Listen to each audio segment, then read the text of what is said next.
My name is Lee Taylor. I'm the editor and publisher and founder of Flux Magazine.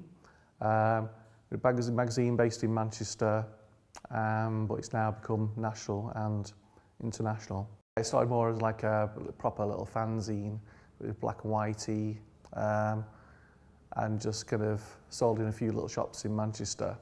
And then it became much bigger national, international magazine through time, but through stages. It kind of evolved. We try to mix high art and low art. So we wanted to mix like pop music, but then maybe have some more kind of serious avant-garde type stuff.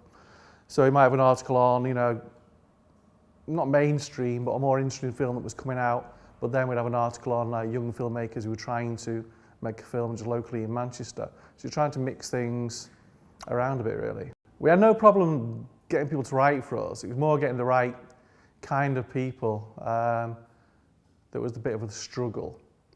It was hard to know the difference sometimes at first. So a writer was just a writer until we kind of got used to it a bit more, and a photographer was just a photographer as well.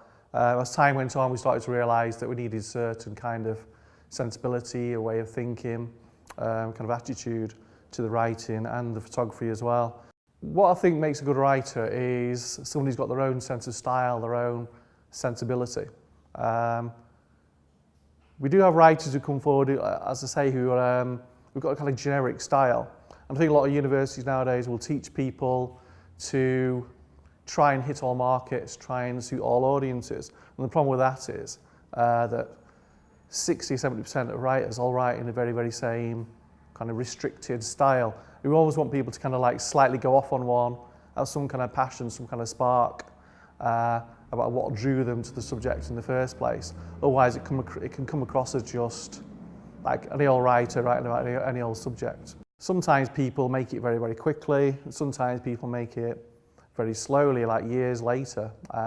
Sometimes people can start out on a kind of an adventure or trajectory expecting to get to a certain place. But then in 2 years' time, they suddenly realise they're in a completely different place than they started out or expected to do. But if you don't start out, if you don't start trying, you don't kind of get out there and do it, then you'll never actually know where you're going to actually end up. How we link, I think, with the concept of unestablishments, the unestablished, is that we've always given a lot of sway to people who are starting out, people who want to do things in a slightly different way, who are interested in trying to push things slightly, push the boundaries slightly. And we've always tried to mix that, of course, with more better known, more well-known faces and people. But we try to have that mix, that contrast of things going on. So I think it's good to be part of something that is encouraging new people to try and push open their own doors and start their own concepts and ideas off.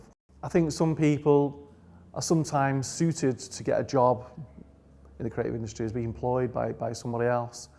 And some people, and it's an increasing number, they actually want to do things themselves and set up their own ideas or group together with other people and create their own sparks and their own inspiration.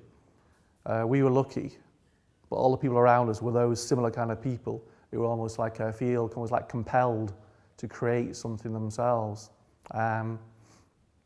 So that was that. We also obviously must be good at it. It's not just tenacity. It's also got to have some kind of talent for actually doing these things. But sometimes you can learn these things as you go along and bounce from the people who are around you and you kind of like collect around your concept and idea. And I think that's what we did. We learned to be good at it. People around saw what we were doing, collected around what we were doing, and then they pushed up the quality. We learnt off them and they bounced off us, and it's somehow or other that snowballed into something, some kind of longevity, some kind of success. But it's not easy, and it's not easy now. People have got to understand that these things aren't easy, but they're enjoyable. And if you're that kind of personality that likes that kind of hustle and bustle and things going right, things going wrong, but then you kind of like somehow get around it. If you're made that way, then that's what you should do.